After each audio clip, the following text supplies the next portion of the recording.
Il-Pulizija Maltija jidher li skopriet sistema li permezz tagħha traffikanti ta' droga li kienu qed jinġabru fi grupp f'Paċeville kienu qegħdin jaħbu ammonti żgħar ta' droga f'postijiet madwar din il-mekka ta' divertiment biex f'każ li jinqabdu jmexxuha jevitaw li jeħlu ikla ħabs.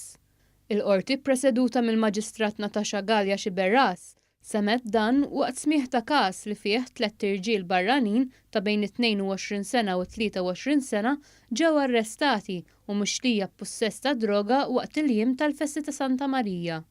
L-Ispettur Trevor Micallef spjega kif gruppi ta' suspettati traffikanti ta' droga kienu qed jinġabru f'żoni ta' divertiment jistennew lil klijenti. Ingħad li meta klijent kien jitlobhom id-droga jibagħtu persuna oħra li tkun taħdem magħhom biex jiġbrilhom id-droga fi kwantità żgħira. Ingħad li d-droga kienet qed tinħeba fi xquq ta' ħitan ta' postijiet strateġiċi madwar Paċeville. Dan ifisser li f'każ li l-pulizija taqbad lill-persuna li tmur tiġbor id-droga tkun tista' tgħid li din kienet għall-użu personali u b'hekk ma teħilx sentenza twila ta' ħabs għax tkun inqabdet b'ammont żgħir. Intant, 2 mit-3 irġiel nżammu arrestati wara li wieġbu mhux ħatja tal-akkużi kontrihom.